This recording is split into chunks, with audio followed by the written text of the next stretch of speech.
don't have any slides. Hey, this is a treat for me, is that you come to a thing such as this and you think we're gonna come hear the speakers, but I am pulling from you the wonderful energy from the room, and frankly, I'm just a little bit intimidated. So when we get to the questions part, please go easy on me. What I'd like to talk a little bit about today is just my experience of coming through the military and being in an organization that was designed by and for men, and also doing that as a closeted lesbian. And I'll pause for just a moment here because I'm curious. I'd like to know who here is either in the military or as a veteran had previously served in the military. Who is anybody here? Thank you so much for your service.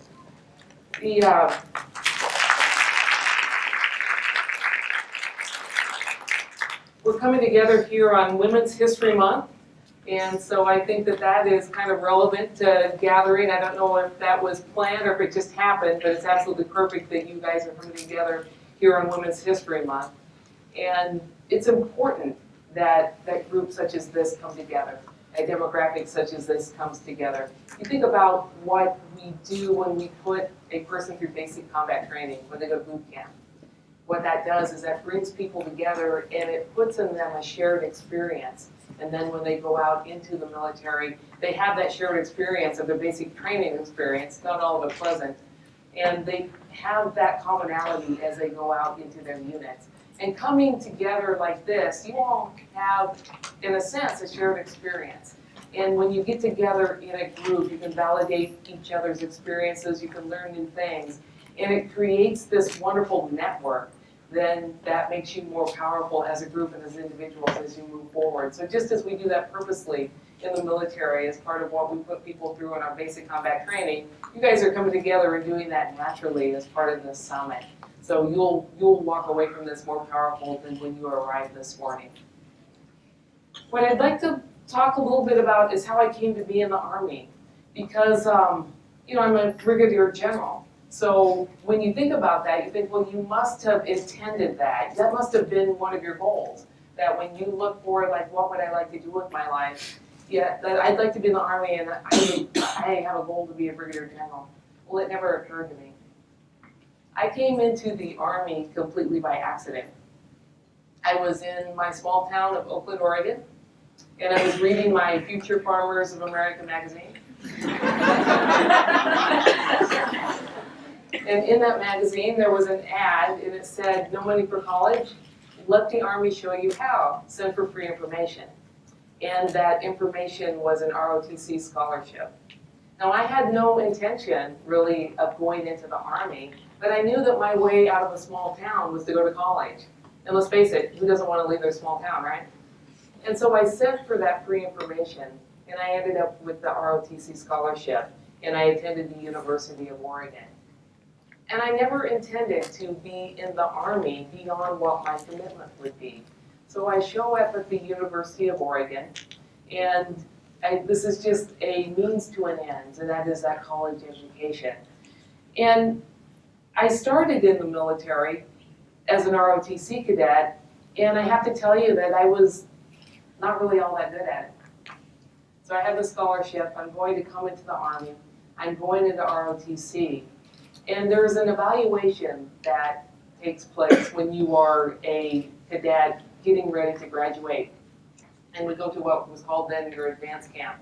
And coming out of this camp, they make an evaluation of you about your leadership potential, what branch you're going to get, whether or not you're going to be on active duty or not. There are many things that are culminating about this particular advanced camp event. And as I went through it, I learned this later, is my particular leadership style was that I was collaborative. And I heard you talking in the negotiating panel about the collaborative style. Look, I'm not very good. I did not fit what was the role model of what the evaluator said was a good military leader. Because a good military leader was a strapped, high and tight haircut infantry platoon leader type. And I tell you, I did not fit that role at all. And so, again, I learned this later when I ran into my evaluator many years later when I was a major. coming out of this, apparently there was an argument between the sergeant major, who was one of the primary evaluators, and the captain about whether my score should be a 3, which is not very good, and a 4, which is much better, 5 being the highest of these scores. And the sergeant major felt very strongly about a 3 for me, because obviously I did not have the leadership skills that were necessary to be successful in the Army. And you know, the captain argued with the sergeant major and said, but look, she gets effects. She gets things done. What has she failed to accomplish that we asked her to do, regardless of the style that she employed on the way there? And he was able to negotiate that higher score between the two of them, that I ended up coming out of that advanced camp with a score of 4 instead. And so when I think about that, I think about a lesson in that, and that is, don't project your stereotype of leadership onto others just because it makes you more comfortable to see leaders in that role. We all have our own unique leadership style, and it's a good leadership style. And we know that as we move through our careers, as we move through situations, that we have to employ leadership in a way that's in many ways situational. Sometimes you have a team at work that's brand new first-time employees. Sometimes you've got an experienced team. You'll use different types of leadership to get the effects that you are striving for as you move through that. So that was a valuable lesson for me, that don't apply your picture of what leadership looks like and then end the conversation with that. Make sure that you are always evaluating the effects of the people that are working for you instead of twisting that, doing it the other way around. Now, I had another thing that was going on as I was going through ROTC. At the time that I joined ROTC, you could not be, the word they use at the time, you could not be homosexual in the military. And about the time I went to college, this has been about 1982. In 1981, the Department of Defense, there was actually no policy about homosexual behavior prior to 1982. But in 1982, the Department of Defense put into place for the first time a policy that bans homosexuals from joining the military. And what's interesting about this is that prior to that, you might be dismissed for homosexual behavior, but what the policy changed was just the being a homosexual was enough that you could not be in the military. And being at the University of Oregon, what some of the faculty decided is that maybe we don't need ROTC on our university campus, because with this new DoD policy, then they're out of compliance with what our university policy is, and this isn't the best thing for our university. And so there was a push to have ROTC removed from campus. And the professor of military science went to a cadet from each of the classes, I was a freshman at that time, and said, we need a letter from somebody in each class, and Cadet Smith, I would like you to write the letter for the freshmen about why the ROTC should not be kicked off of campus because of this policy. And at this time, I had realized that I was a lesbian. So the first time that I have to compromise myself and employ my own don't ask, don't tell is when I wrote the letter that said that the ROTC should be allowed to stay on campus. And here's the argument that I was given. And that is that because I was a cadet, I didn't actually sign an enlistment contract. And because of that, they didn't actually ask me if I was a lesbian or not. And as long as I didn't tell them, well, then they weren't actually violating what was the university policy. And that's essentially what I put into that letter. And so immediately upon my entry into the military, I'm imposing upon myself my own form of don't ask, don't tell. You know, I look back on that and I realize it was the early 80s. Life was different then. It was an economic choice. Doing something different at that particular time in my life would have sent me back to that small town. I might still be married to Todd Barnett now, I don't know. And so I wrote that letter. I graduated from ROTC and I went into the Army. And it was a great assignment, my first assignment. And I went into the Army, and the ban was still in place, of course, at that time. This would have been in 1986 that I was commissioned. And my first assignment was fabulous. I got assigned to Panama. We weren't at war then. Being overseas was entirely different than what we see now, what we understand a military experience to be now. So I got to live in Panama. And it was a great assignment. I got to do great things as a platoon leader. But while I was there, I had two sets of friends. I had my work friends, who I loved and who I did a lot of things with, and I went to Right Arm Night at the Officers Club with them, and I did all of these things. And then I had my other friends that I call my off-the-grid friends. And those were my friends from the gay and lesbian community. And it was only with that off-the-grid set of friends that I really felt completely myself, because I could not feel myself with my work friends. And we had a set of rules that went with that, and we knew that if we saw with that off-the-grid set of friends, if we passed each other in the motor pool or saw each other in the commissary, we had to pretend like we didn't know each other. We had to walk past and not acknowledge each other.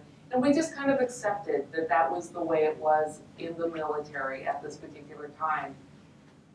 To the best of my knowledge, I was never investigated. Don't know for sure. Maybe sometime I'll put in a Freedom of Information Act, just out of curiosity.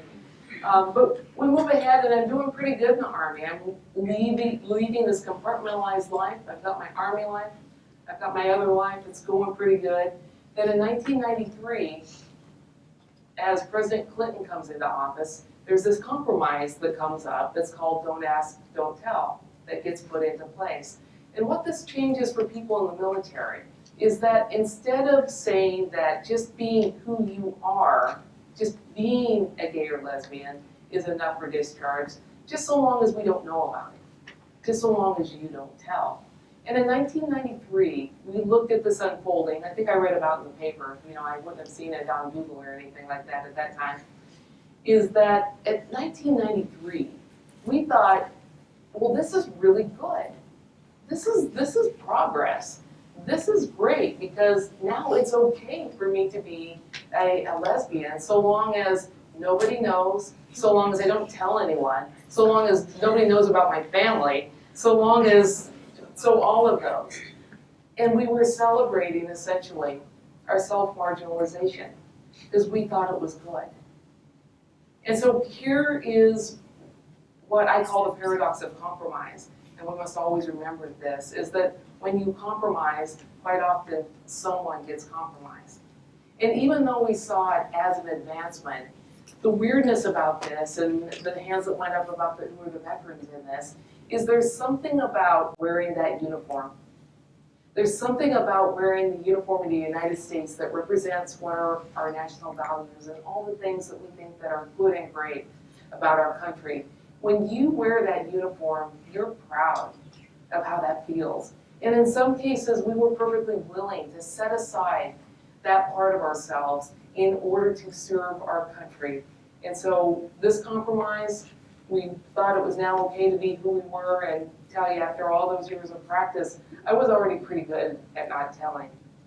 So we're moving along in my career in the military, did a lot of very cool things in the military, had the opportunity to be on parachute status and serve at a combat training center and to serve at Fort Jackson and do the basic training that we put the individuals through, did a lot of very cool things. And so my military career was going along pretty well under Don't Ask, Don't Tell. But then something happened in 2004 that just completely screwed me up. What happened in 2004 is that I met Tracey, who became my wife. And all of a sudden, it wasn't so easy to live this compartmentalized life. All of a sudden in 2004, the very best thing in my life, I couldn't tell anybody about. And I wanted to tell everybody about Tracey. And you gotta talk to her later, she's way cooler than me. But all of a sudden now, I had a conflict because I was in love. And I had this conflict between now what was my institutional values and my personal values. And as time went on, things were starting to change. We know that we were making progress in things such as marriage equality. Many of the workplace employers were advancing equality with some of their policies that allowed people to have partner benefits and those sort of things. I saw the world evolving around me, and as my time with Tracey moved forward, it became harder and harder to be in the military. It became harder and harder, this thing that I loved, wearing that uniform. It became harder to justify why it was okay to love that more than I loved Tracey. And so we finally got to a point that happened in about 2010 where I just couldn't do it anymore. I was essentially defeated. And so what I decided was the best thing for me to do in 2010 was to retire. And I put in my request for retirement orders, and they were approved. And Tracey could tell you that my heart was heavy because I really didn't want to leave the military, but I couldn't have this conflict anymore. And I was at odds about what to do about it. And I thought, if I retire, I can go out and I can perhaps help with the repeal of Don't Ask, Don't Tell. And then this amazing thing happened not long after that. And remember the Pentagon and the Army is a bureaucracy, so you have to put your retirement request in a whole year in advance, right? So this wonderful thing happened then in February of 2010. As the discussion about the repeal of Don't Ask, Don't Tell was going on, the chairman of the Joint Chiefs of Staff, Admiral Mullen, he made this amazing statement when he testified to the Senate Armed Services Committee about Don't Ask, Don't Tell. And I'll paraphrase, but essentially what he said was, I can't believe that we are putting our service members, and me personally, I can't believe that we are putting our service members in this position where essentially they have to lie about who they are in order to serve their country. And when I heard him say that, I cried. Because it was the first time in my life since 1982, since I compromised myself with that letter as an ROTC cadet, that somebody serving in uniform said that I was exactly okay, just the way that I was. That my service was as honorable as anybody else's service. And with that too, he gave me hope, which is another life lesson that I take from what my experience is never underestimate your own ability to give somebody hope. That your kind word somewhere, that your encouragement, that you're standing up as an ally in whatever that might be, that you will give someone enough hope that they'll get through what is going on in their life and they might unretire, they might stay with the organization. So never underestimate your ability to give other people hope. So we decided, Tracey and I talked about this, and we decided that, well, perhaps this Don't Ask, Don't Tell repeal will happen. And maybe I should withdraw my retirement. And I did that. And I went to the general who I worked for as a colonel at the time and said, I've changed my mind. I think that I would like to continue serving. And she said, well, I'm glad to hear that because I thought it was kind of stupid that you were retiring anyway.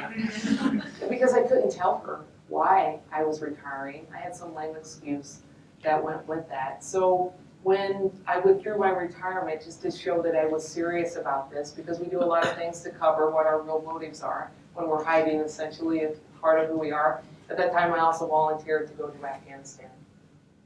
And so I was in Afghanistan when Don't Ask, Don't Tell repeal occurred. And I remember that I woke up on that day. And I knew that on that day, that my life was going to be different.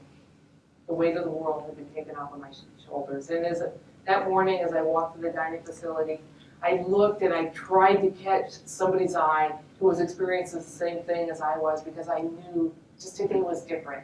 And I got nothing. And you know what? That was perfect. That was exactly as it was supposed to be. Because everything in the world had changed for me, but nothing had actually changed for the military. It was just another day in the military. Soldiers in Afghanistan were out performing their mission, doing what our country asked them to do. It was just another day. And so in a sense, that was absolutely perfect.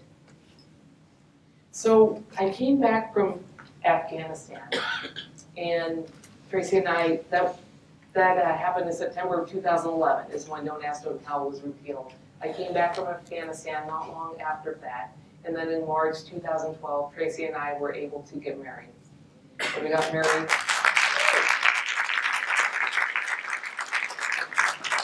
Thank you. I tell her, sorry, we got paperwork now. Can't go anywhere.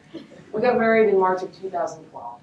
And it was not long after that that I was notified that I had been selected for promotion to general officer. Now at this point, I hadn't really made a decision. I hadn't really come out at work. I hadn't made any big overture about being gay. And even though I got married and there were some people from work, I didn't essentially come out in a sense that where everybody at work knew this, those some friends that I trusted did. And so because we had been involved in many of the conversations prior to the repeal of Don't Ask, Don't Tell and kind of the underground network that was working towards repeal, Tracey very involved in what she was doing from her partner perspective.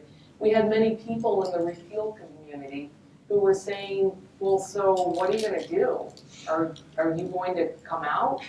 There are no other general or flag officers in the military who have come out. You know, you might be the first one. And so what Tracey and I decided together is that, well, of course we were going to come out.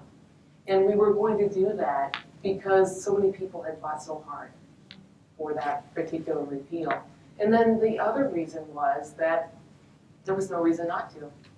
There was no reason why I couldn't be out. There was no law against it anymore. And so what we decided was that just like any other military family, that Tracey would participate in my promotion, and she would put the star on my shoulder. My dad was on the other side and participated in the promotion also. And that we would do it as a family, just as any other military family. But as we said in the introduction, it just so happened that I had a wife instead of a husband. But I gotta tell you, I was terrified. I was afraid before we went into that promotion.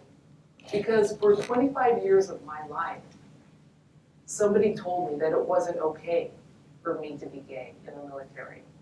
For 25 years, I had been conditioned to believe that perhaps I was just a little less than the others. And even though I had that very, very positive feedback from Admiral Mullen, I still was terrified as I went into it. And I'm so thankful, of course, that I had Tracey's support going into it. And I have to tell you that on that day of the promotion, it was an amazing event. And even though I was certain that the world would end, not a single bad thing happened. After my promotion, not a single person went out of their way to contact me, email me, or do any other thing that was a negative comment. Everything about it was absolutely positive. And that goes back to another lesson that I have learned on this journey, is that many of the fears that we have about coming out in the workplace, or wherever it is that our circumstance puts us where we have to come out, many of those fears are the fears that we have just embedded into ourselves, and they're not based in reality. They're based in the conditioning that they've had. They're based in, of course, all the messaging that we have had about who we are. And I will tell you from my own experience, those things did not happen to me. It did take a while for me to get used to it. I went from being completely closeted to globally gay, almost overnight. And so that did take some getting used to. And it has been, again, I would call it a very positive experience. Now the Army got a little help along the way because, of course, we had the DOMA case that went into effect, and how that affected us in the military is that the Department of Defense recognizes married couples regardless of the state that they live in. So after the DOMA case, I was able to take Tracey to get her Department of Defense ID card. She is now officially my dependent, and the Department of Defense language, and we're sponsored. And she has an ID card, but what is significant about that ID card is that she has access to everything that any member of a military family has access to. There is not a military card for same-sex couples and for opposite-sex couples. There's just a married ID card, and so she has access to everything that any other military family has. The other thing that was significant about getting that ID card is that going from that complete closeted experience where just as I had to pretend like I didn't know people in Panama when I saw them in the motor pool. When Tracey and I were living at the Godast Hotel, we were in the grocery store, sort of thing. If I heard somebody say, hey ma'am, she needed to just peel off and to pretend like she didn't know me. We went from that to, with that ID card, we were able to get on-base housing on Fort Belvoir. And we actually have moved in to an Army installation, and we live in Army quarters on General's Row on Fort Belvoir. And for me, it is almost this whiplash in the past couple of years, again, from going from completely closeted to completely visible in this community. And I take it very seriously. I think that visibility is about leadership. And I think that we, especially senior leaders, those leaders at all levels, have a responsibility to be visible, to be authentic, and all of the messaging that I know you had earlier in the day. And I take that role very seriously. And so we are now completely immersed in the military environment for essentially what has been for the first time in what has now been almost 28 years of my military experience. Because I'm out, I'm a Brigadier General in the military, I'm living on post, I've got the most beautiful wife ever, all of these things, like I'm at the top of my game, right? So we still have to go back to, through all of this, I'm still a woman in an organization that is designed by and before men.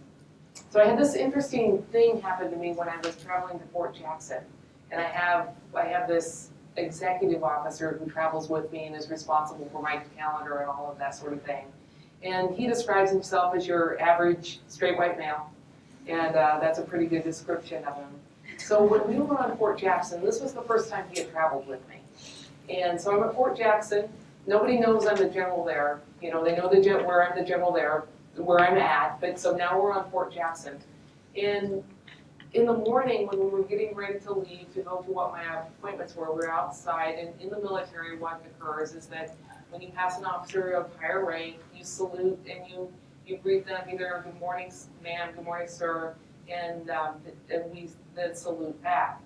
And so as we were standing there, someone came by and saluted, looked right at my executive officer and said, good morning, sir, and then moved on. And so I asked the executive officer, I said, did you notice that? And he said, what? And I said, that soldier walked by and didn't see that I was here and instead saluted you. And he goes, oh, I think that it was the way that you were turned. I think that they didn't see your rank. And so what I did at that time is I tried to make that a teachable moment for my executive officer. Now I could have stopped the person who rendered the salute to the man, and I could have corrected them on the spot, and that would have been one technique, but I wanted to go for the larger teaching point. And he argued that that is not what happened. So as we go through the day, before it is noon, it happens 2 more times. And so what I did and how I made that a teachable moment is that I showed him how in this type of environment, quite often women are invisible. And it's not going to say it's necessarily anybody's fault. It's just the way that our environment is in that situation, women are often invisible. Because when you see a lieutenant colonel and you see a female beside them, you use that particular term, in the military, you naturally assume that the man is the senior person in our, and so what I did in that teaching approach is that I made an advocate out of my XO, and he notices now. And so we use that teaching point too, and I would ask this question, is that we know that there are times, especially as women, where we are invisible. And then, but I also ask you to examine amongst yourself, who are you making invisible in your life? When you come into a room, who is invisible to you? So that invisibility and that responsibility to educate and go for that higher learning is kind of a two-way street. But even at the top of my game, as a Brigadier General, standing there with my rank on, not in civilian clothing, still I was invisible in that setting. So those challenges are still there, and as you move into wherever it is you are in your workplace, whether it is entry level or whether we have people here who are somewhere mid or high in their career, just know that gender bias still exists. And don't take it personally, it is there, but take a step to how do I educate and inform in a way that leads to a more inclusive environment wherever it is I work, and that was the approach I took in that particular situation. And I tell this story is because I want you to understand that bias will still exist. You'll have a choice about whether or not you choose to come out in terms of your orientation or what your gender or your sexual identity is. You'll have a choice in some cases about that. But everybody's going to know, or for most cases, that when you present as a woman, they will know that. So when you come out, the thing that I like to think about in terms of authenticity is that nobody comes out for somebody else. We come out to be authentic to ourselves. We come out not to change the workplace. We come out to be authentic to ourselves and to the people that we love. But what happens is that when we do come out, what that does is it allows people to see us in a different way. Through our authenticity, it changes the conversation about the stereotype that they held about those kind of people, and now it replaces that with a real person. And though we come out to be authentic to ourselves, it does have a very positive effect in the workplace and into those places where we choose to reveal ourselves as exactly who we are. When I was going through some of the media training before my promotion, because the Army, even though I thought it might not be that big of a deal, the Army thought it was going to be a big media deal, and they put me through some media training.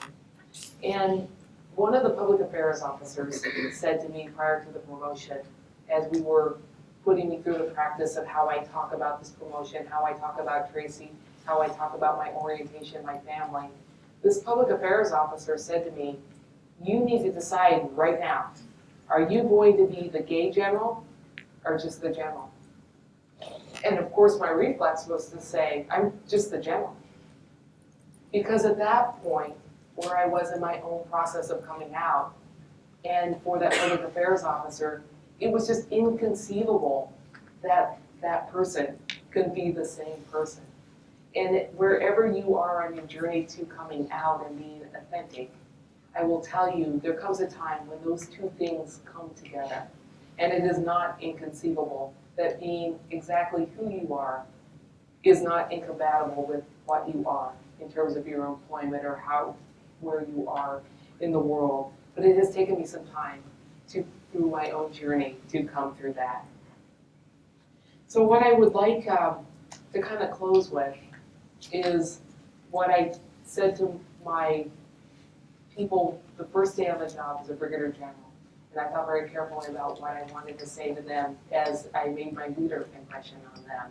And so I'd like to close, and then I'll take some questions afterwards if we still have some time, if I haven't flown through my time after.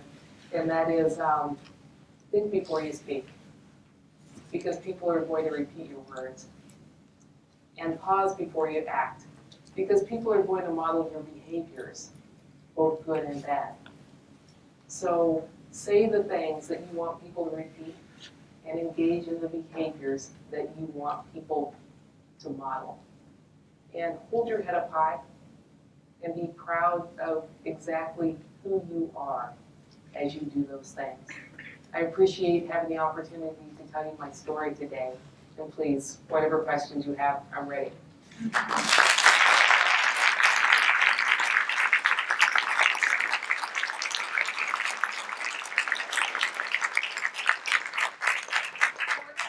To Q&A. If you can, if possible, Matt and Kevin have mics, just so we can make sure that everyone can hear a question. That'd be awesome.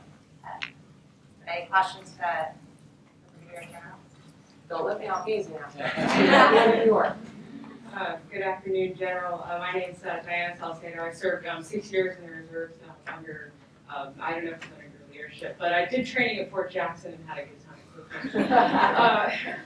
I actually had a question for what you made some really good points about when we come out, we're visible, we change other people's perceptions. But at the same time, people come out for themselves.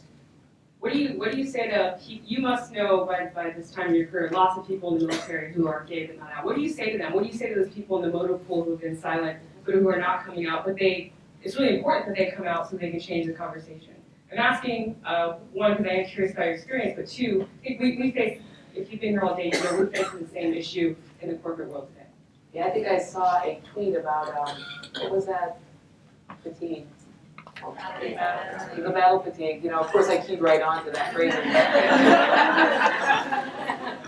Is that, I share what I saw, and I was in transit, so I didn't have the opportunity to hear the earlier speakers on that topic. But I kind of share the view I think that was given there is that we all have to come out in our own way and our own timeline. However, I think for those of us who are out, is that we have a responsibility to share what our true experience is that we have a responsibility to share what was both good and bad about that particular experience. Because in my case, like I say, I was certain that the world was going to end, and it didn't. And I had many of those good things happen to me. And so that's why I tell my story about that.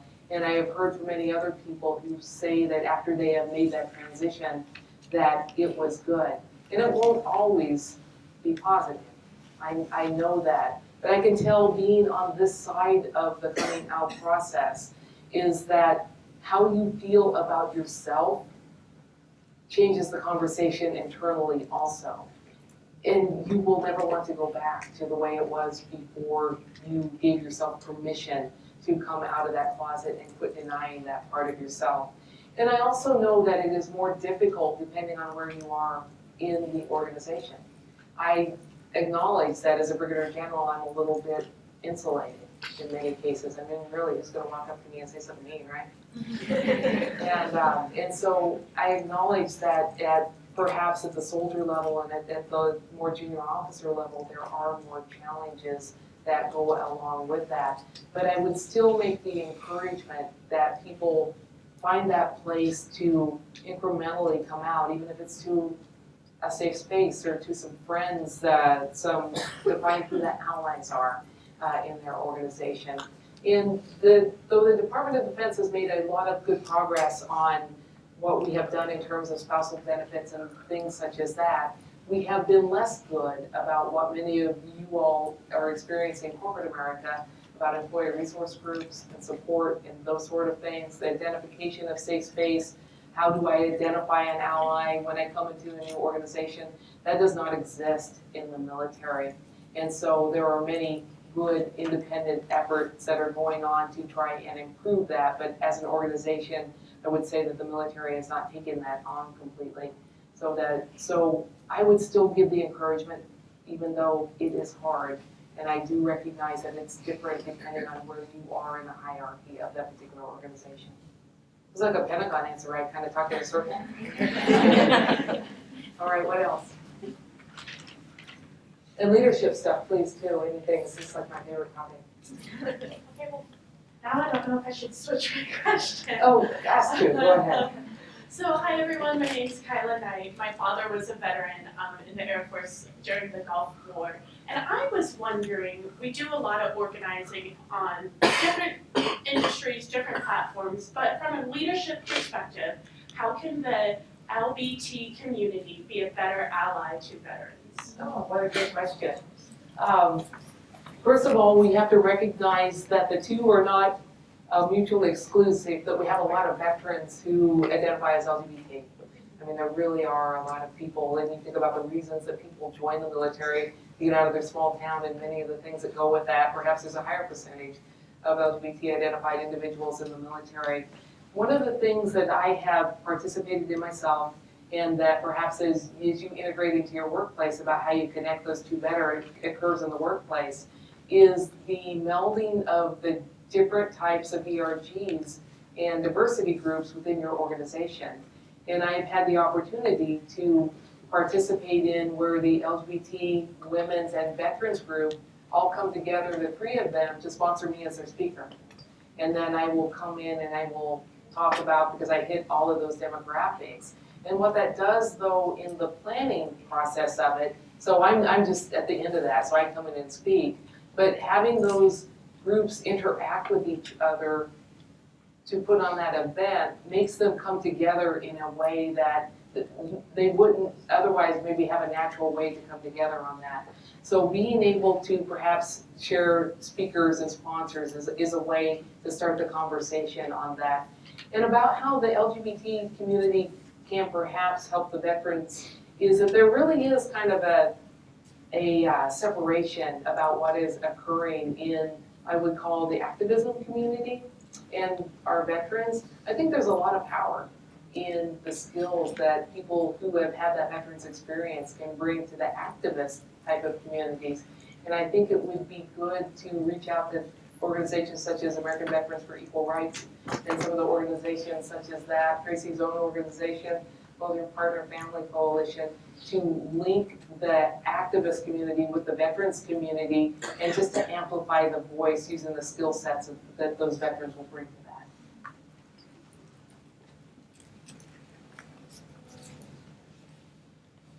Hi, my name is Jeanette Beebe. I just graduated from Princeton. One of my favorite professors there is a professor of history, Margot Kennedy. And she wrote a lovely book a few years ago called The Straight State.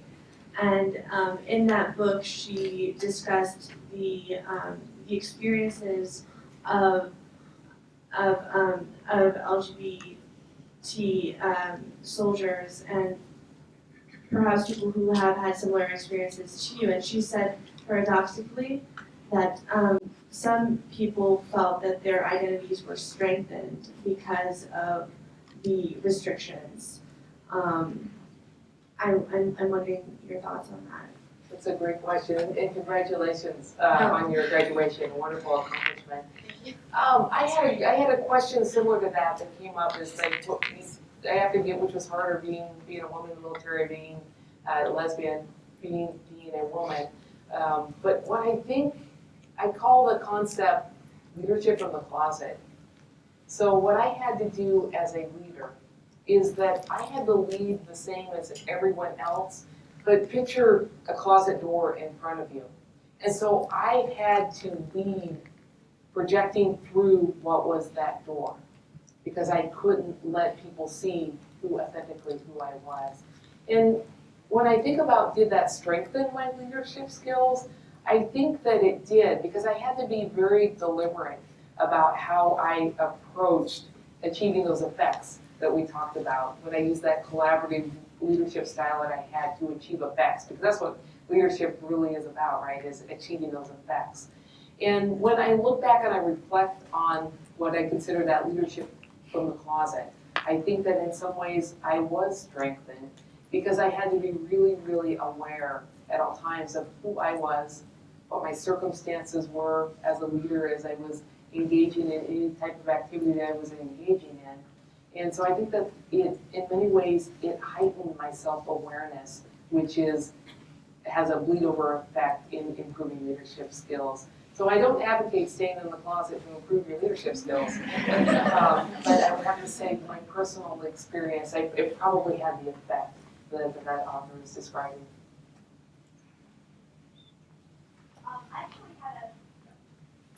Hi, I'm Jenna Schleiks. I actually had a related question to that, which was, how has your collaborative leadership style influenced your career progression, particularly in a male-dominated environment?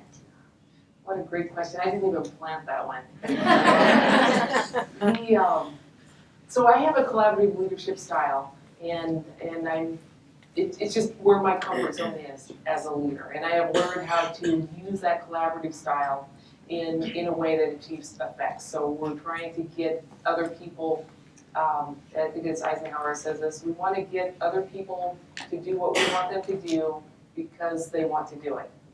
So what I find with that collaborative style is that it's harder to implement at the lower levels of the organization. So if you think about your organization as a hierarchy, where you go from direct leadership, where you have a small team, 2 or 3 people, you have direct interaction with them every day, to higher up in the organization, where your middle managers and your executives are trying to influence through levels in an indirect leadership style.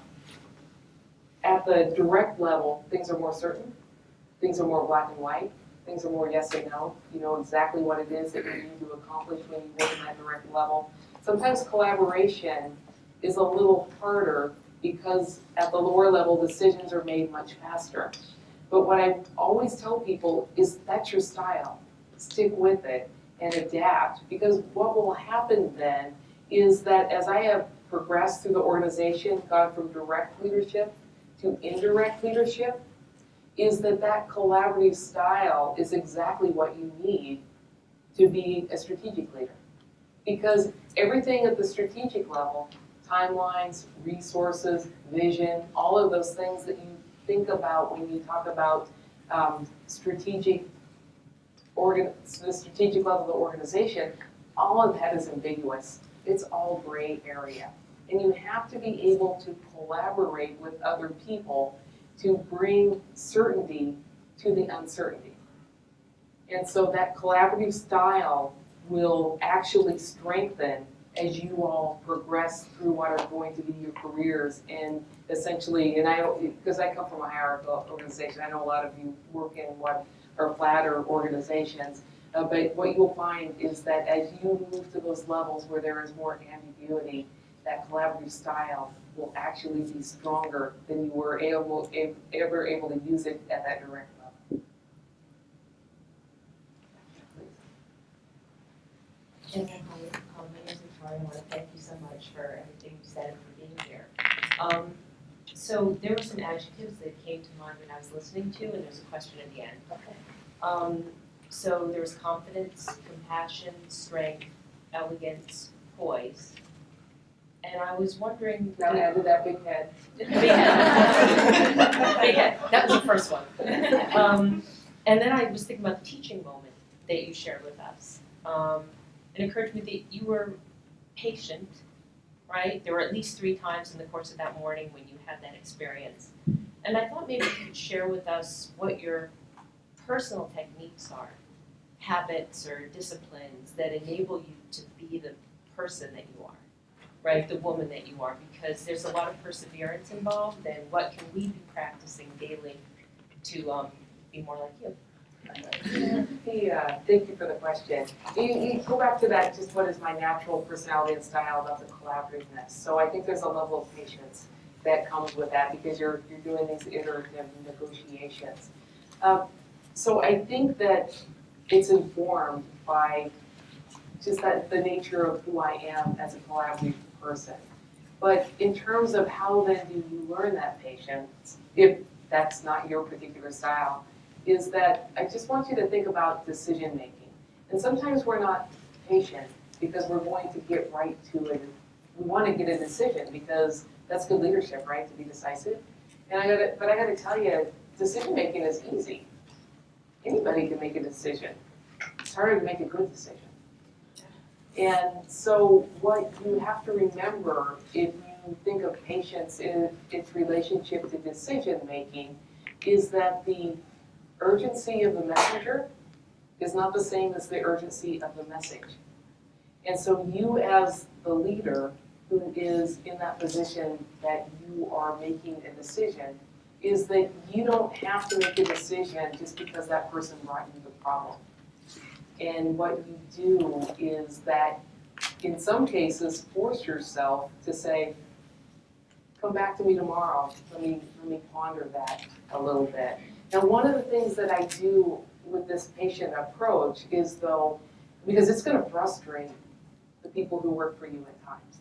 And so what I have learned is that I am self-aware enough that I know that I typically won't make a decision in the meeting that the person brings it to me. At the Pentagon, we deal with things, our budget doesn't even begin until 3 years out. I mean, we got time, right? And, but what I tell individuals who work for me is that I said, is as part of my opening blurb, and you have an opportunity when you go into a leadership position or you come as a member of a team, tell them what your particular style is. And so I tell them, this is how I make decisions. I make decisions in an iterative manner. I make decisions because I see the big pictures through the detail. Be prepared to give me the detail when you come in, because that's how I see the big picture. Some people see it the other way around, as they see the big picture and that takes them to the detail. I know enough about my thinking. So part of this being patient is teaching your team also to be patient with you by describing for them what you perceive your leadership and your decision-making style is. And that will set the conditions for the success to cause you to pause a little bit and perhaps keep you from making what are sometimes knee-jerk decisions that weren't really as urgent as were presented to you when they brought you that problem set. Sorry, we're running out of time, guys, but please